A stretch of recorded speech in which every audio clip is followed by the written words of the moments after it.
Hey guys, welcome or welcome back. Tisha here, back with another Real Housewives of Potomac review. Go ahead, do me a favor and hit the like button as we jump right into this. Mia better be lucky. She better be lucky. And she better be glad that Giselle wasn't, I don't know, Candace. Because if this situation that happened at the end of this episode had happened with Candace, Candace would have ate her up. Hell, Karen would have ate her up. But it's coming. Don't worry, girl. It's coming.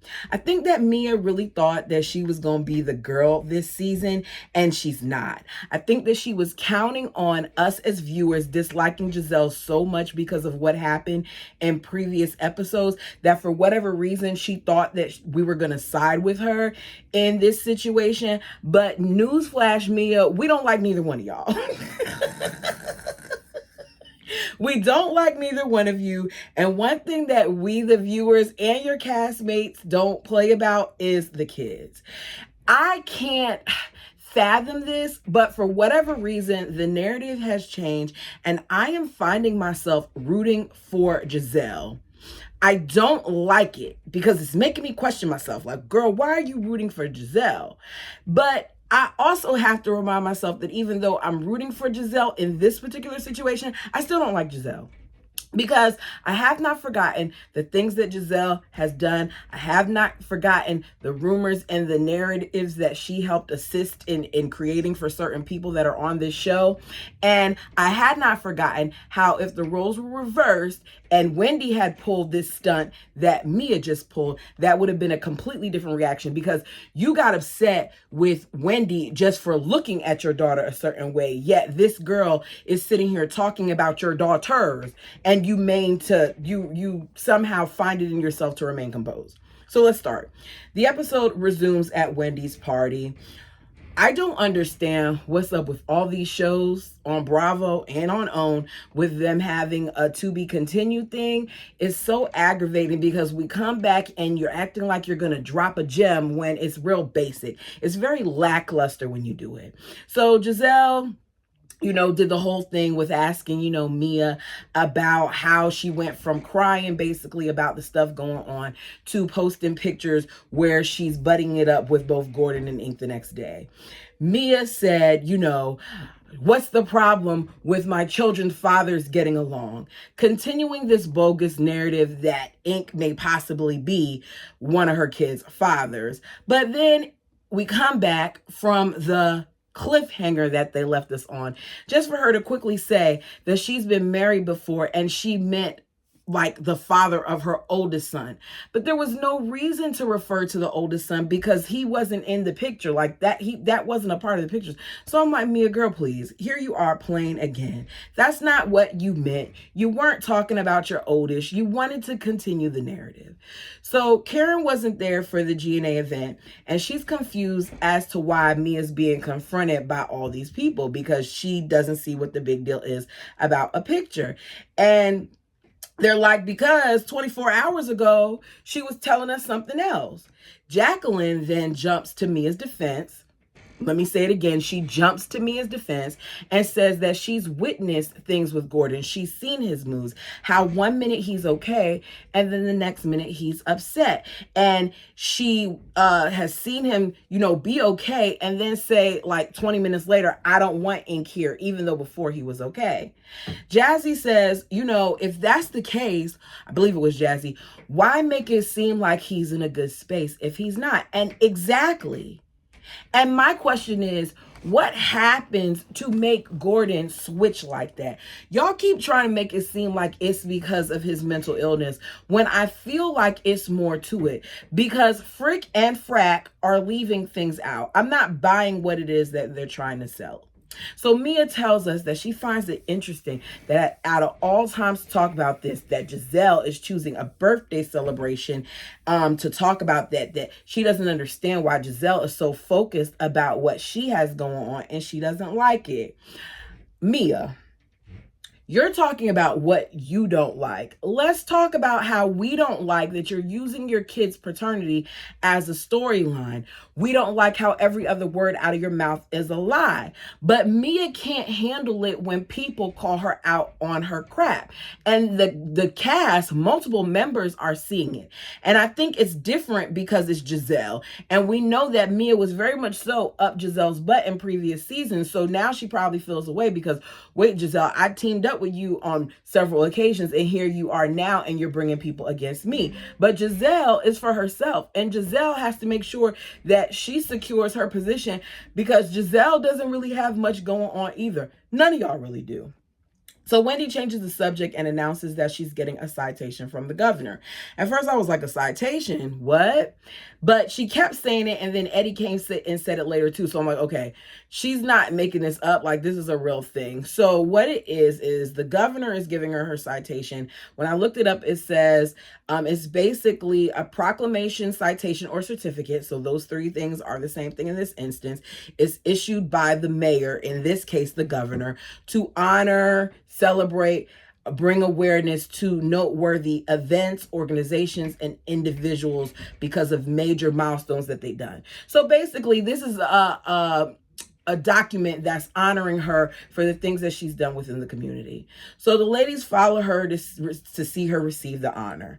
While following her, while walking back to the tables, you hear Mia fussing at Jacqueline, saying, "You didn't have my back, just leave me alone." Excuse me, she did have your back. She spoke up and said that, there are instances where she sees a flip. What more do you want her to do? I want to know, what does Mia's friendship provide for Jacqueline? Because with friends like Mia, you don't need enemies. She treats you like crap. She throws you under the bus at every chance she could get. You're a punching bag for her. You're a storyline for her. Last season, she didn't even want to talk to you for real. So why are you trying so hard to be a part? If you want to be on the show, there are several other ways that you can do it. So Ashley and Stacey are over to the side talking about upcoming mediations, and they're doing it while Wendy is being honored. It's rather rude, and it irritated me. And it's not like they just edited it like that. Like, literally, you can hear the person talking as Ashley and Stacey are talking. Stacey feels like, her mediation isn't going to go bad because her and her husband are going to do okay. They both said they're going to be amicable, and she feels like he'll be fair. I really don't care too much about this because, as I've said before, I haven't been introduced to Stacey's husband. And based on what I'm seeing with her and TJ, I'm really questioning Stacey's choice in men. And I just kind of want Stacey, because I do like Stacey, I want Stacey to just focus on whatever she has going on with herself. So Ashley tells Karen and Giselle that she wants them to, go inside and talk to Stacey about some things, give her some advice. So Giselle's like, look, I don't have a problem doing that. We can go ahead and do that. She tells us, I never was blind into what I was getting myself into once we got to the divorce process. So Stacey says, look, I'm going into this with a positive attitude because we agree that we're not going to have this turn into something dirty. We're not going to swing mud at each other. We're not going to fight over money. That I was with my husband for a long time, and I think that we're both going to handle this well. Giselle and Karen are trying to prepare her for what may happen because divorce isn't always cordial. Even though you go into it wanting it to be that way, that's not what always happens. So they're letting her know that, look, your husband was this way before, but going through this next step may bring out another side to him. Karen's like, look, you said it yourself. You grew apart in your marriage. He's not who you were when you first married him. I don't think anybody is. I think that there are subtle changes in everyone. You can't say somebody who was married for 25 years or 5 years even is the same person they were when they first got married originally. We're all supposed to evolve. It's just how drastic of a change is it? She tells her, y'all go ahead and work it out. Make sure that one of the things that you don't do is flaunt TJ in his face, because you don't want to give him any reason to switch things up on you. It's good advice. Stacey, however, keeps talking about how her situation is not their situation. Her situation is not Ashley's situation, that they loved one another before. They've respected each other. They've been doing good. But I want to know, what is it now? because you all growing apart isn't the only reason why you're getting a divorce. And I just feel like, what aren't you saying? I respect that you're trying to protect your daughter, so I get it. But you are avoiding him in certain instances. You said it yourself, where you're not even sleeping in the house with him, that you go to your apartment when he's in town. So what else is going on, right? Giselle tells her, look, before you go into mediation, what I need you to do is I need you to write down all the things that you desire for yourself and for your child, so that you're prepared when you go in there. Stacy's in the confessional and she's like, they just don't understand our dynamic. I'm listening to them, but I'm not really worried about it. She changes that later, though. So we see Wendy and Eddie, and they're introducing the children to their aunties.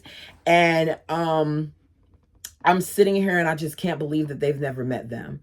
It's beautiful to see. They're laughing and they're crying, and Eddie is beaming. He seems so happy, but it's also sad. It's sad to me because these are 13 years that his siblings and his parents have missed out of his children's life.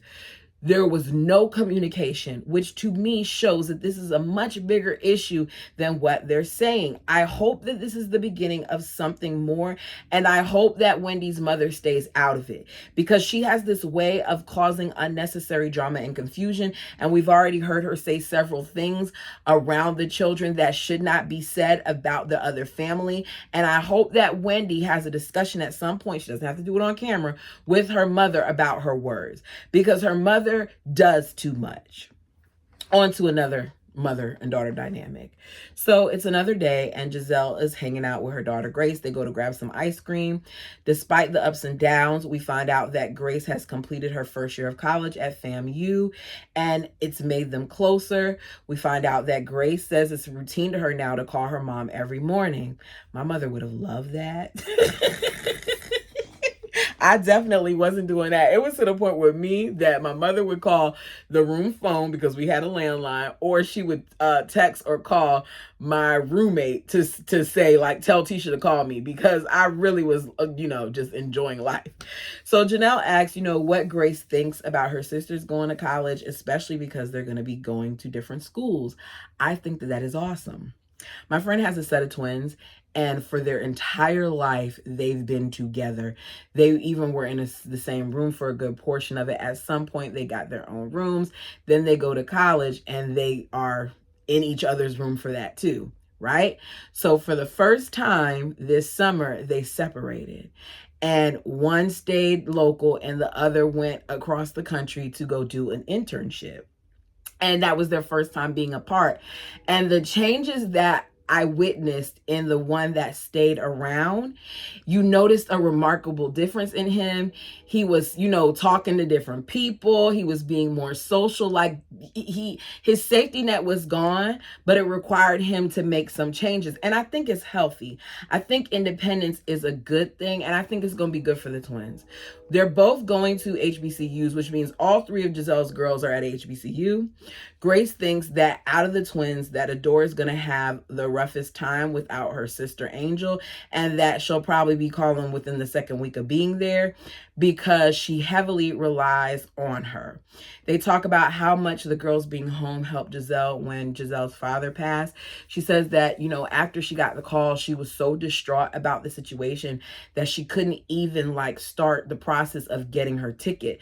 That Angel ended up picking up the phone, calling their dad to help, get a flight. And their dad was like, the ticket will be there when she gets to the airport. Giselle and Jamal may have had their issues before, but I'm glad that he shows up at times when it matters most. I'm glad that he's been there for his girls and for Giselle in moments like these, because it's important. It is. Like, at one point, you love this woman and she created life with you, and you all have 4 beautiful girls. And although they've transitioned, it's still good to see that they're still, a nuclear unit. It may look different, but it's good to see. So Grace talks about how right before her mother called to tell her about her grandfather, that she read a note and from her grandfather. So it was so ironic that it happened. And Giselle says overall, she's just happy that she has her girls because they helped her through the situation. Next, we head to Ashley's house. And Ashley's kids are on the counter again. I mean, feet all on the counter. I get it. Sometimes you're going to have them up there. But girl, like, at what point are you going to take them off the counter? I mean, his feet, like he was sitting down and his feet were like this. I don't know. It just irks me. Not my house. Wouldn't happen at my house. But this is what she does at hers. So she's talking to the kids and she's packing up some stuff because they're going to be at school or camp. I wasn't sure what it was. Longer because she's dropping them off and then heading to her mediation with Michael. At this point, she has them majority of the time. She gets them 7 days a week and he gets them 1 week in a month. I don't quite get the math of that, but okay. He's a weekend daddy. He didn't seem like he wanted, kids for real with Ashley. So I'm not really surprised by that. But we see her head into the building where she's having her mediation. On to Kierna. This girl is such a disappointment to me. She's okay, but it's not giving cast member energy. And I don't really care for certain aspects of her relationship with her man. I don't know if it's the way it looks or if it's because of the rapport with one another, but something about it is him just isn't rubbing me right. And it will change maybe. Y'all let me know what you think. So she arrives at the family business, Open Arms, and I'm calling it a family business because his mom is there and his brother is there. He tells Kierna that she really needs to, make her rounds to the school. She has to network more. She needs to do more than just look cute. She needs to do more than just wear cute outfits. It's a dig. And he, of course, does this in front of his family and other employees. Sir, pull her to the side and have those discussions. I still think that he does in-home counseling. I'm not quite sure, but either way, he wants her to work on those things. She jokes again about him seeing her as an employee, but how that's not really what it is. His brother then asks Kierna, like, when is she going to become a Diggs? Last name. And I'm just listening. I'm like, that's a question that you need to ask your brother. Despite the words that are coming out of her mouth in previous episodes, that girl very much so wants to be married to that man. Greg then makes me side-eye him even more because he says, she can become a Diggs when she starts acting right. And I said, oh, okay. I don't like when men make statements like that. Even if it's jokey, it's something about it that bothers me because she's not your kid. She's your lady. This is, the person that you're supposed to love. And it bothers me when I hear stuff like that. So they go off into the office. She's like, I don't act right. And he says, you got things that you need to work on. You get off the hinge sometimes. And I want to know, okay, she's working on certain things. Greg, what are you working on? So she changes the subject by talking to him about the case and how the lawyer says that it's looking good. She says that her and Greg had a little bit of problems in the relationship after this situation because she was crying a lot, and because of the fight, he said that he just didn't really want her to be around this group. I can understand it. She got hit in the face. It could have been way worse than what it was. It was a fight. And I feel like rather than rushing to judgment, I'm hoping that he was supporting her more in that moment. On to the girls. So Giselle, Stacey, Ashley, Carrie, and Wendy meet up for lunch. Stacey says, my mediation, you guys, it was eye-opening. My relationship was very traditional. And my talk with you guys prior to sitting down really made me think. In the mediation, I realized that there's a lot I don't know. She's like, we got another mediation scheduled, but he took care of the finances. Like, he managed them. And I haven't paid a bill in 15 years. And I'm in mediation and I'm finding out things that I didn't even know. She's like, she didn't know about different accounts and she didn't know about certain accounts that were in her name. And I'm listening to her and I'm saying, this is what Giselle and Karen tried to prepare you for. People, financial literacy is important. Even if they weren't getting divorced, if something happened to this man, she should know and she needs to know what to do. And she doesn't. Giselle is like, look, one thing about my situation is I always knew about the money. I knew about the finances, right? Dr. Wendy then tells us, Stacey, don't feel bad because, I'm like you. I don't know how to pay my mortgage. I don't know when it's due. I don't even know about the utility bill. But listening to this, I'm going to look into it. And when she first said it, I'm like, okay, this is not a flex. Even if you don't know how to pay, you need to learn how to pay. Because if he dies or if he's hurt, then what? Wendy has 3 children that she needs to make sure that are taken care of. I remember when my mother had her heart attack, before she went into surgery, I found out things that I did not even know. I knew she had policies, but I didn't know how many. I didn't know the amounts. I didn't know where the paperwork was located. We spoke about things that we often do not discuss. And one of the things that it made me realize is how important it is to have these talks. You guys, it's important. So if you don't have it done, and I don't care what age you are, because people are dying at rates that isn't making any sense. We see it's young ones that are dying just as well as the older ones. Have these talks because it's imperative, and learn to do things on your own. Don't rely on another person in order to get it done, right? Married or not. So Ashley talks about her mediation, says that it went on for 9 hours and they didn't really resolve much except that she's going to have, he's going to have the boys 10 days a month. I don't know if that's weekends, every other week. I don't know how they're working it out, but 10 days a month, he's going to have them kids. So he went to a weekend to now 10 days. Sounds to me like he got more and she got less in that regard. She says they didn't reach an agreement, though, so that's the end of the mediation for her because Michael wants to silence her. He wants a confidentiality clause filled out for life. So basically, so that she has to keep the secrets. He doesn't want her to talk about him publicly, meaning she can't speak about him on the show. He's trying to control the narrative because he doesn't want us to know that he's full of crap. The girl would have no storyline because all that Ashley has is singing, which we know isn't happening, G&A, which we know isn't really doing much, and Michael. And that's it. And for real, I don't know what else she can give. Ashley feels like it wouldn't be her reality if she couldn't speak on him.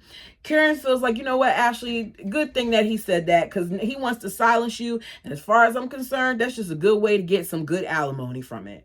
Ashley just wants it to be fair. We now know that they have officially filed for divorce. It's not finalized yet, but that means that it's taken another year in order for that to happen. This thing really got drawn out. So on to Karen and Raven. Karen and Raven do lunch. They discuss Raven's career and things of that nature. Karen points out, that she's been having to be strong. And we get it, Karen. You got to be strong. She's been there for everybody else. Karen says that the ladies are being judgy and they don't really know what's going on. They're being judgmental. How would you expect them to act? They don't know what's going on because you haven't spoken to them and told them. And I get it, you can't, but don't sit there and act like they're just questioning you out of nowhere. You've done things that have led to them questioning you. You have serious charges against you. Your car was wrecked. You were in a tree. There's a lot of charges out there. So they're going to wonder. Raven says, anyone who's not concerned about your well-being, then they're just not a friend. We get it. Next, shopping. Mia and her sidekick go shopping. Mia doesn't feel like Jacqueline has fashion sense. She says she grows up on a farm. She doesn't even know if she has shoes. I don't understand what this has to do with anything, but whatever. This is just a moment for me to talk about Giselle and how, neither one of them can dress and bring up the fact that she's upset with Giselle. So Mia asks about, Jacqueline's relationship with PP. Mia feels like, Jacqueline has given him too many chances over the past 13 years. And Jacqueline feels like Mia has some nerve because she's basically done the same thing with Ink. But Mia feels like it's different because her and Ink are just now getting in a relationship. Which is it? Because you've messed with Ink off and on throughout the years, girl. So I'm not trying to hear that. Mia brings up Giselle, saying that she didn't like being called out the party. She feels like Giselle, if she was her friend, then she would have pulled her to the side, talked to her on the phone, come over, something like that, but she wouldn't have did it the way she did it. Why is it that you're allowed to handle Karen and everybody else the way that you handle them, but you expect special provisions to be made for you, Mia? Sorry, not sorry. So she says she's going to talk with Cruella DeVille, she's calling Giselle that, about it. Her sidekick thinks that the reason why she's bringing this up is because she's jealous that Giselle doesn't have a man. Meanwhile, Mia got a bunch of them.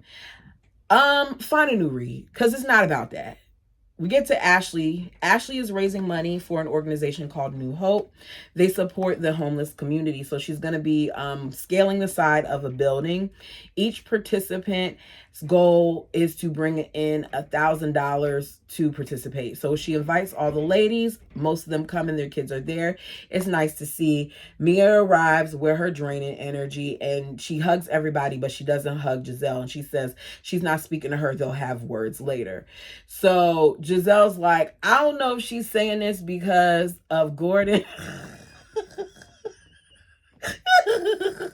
or because of the elf on the shelf. I said not the elf on the shelf. It's that time of year, y'all. So she doesn't understand what the problem is.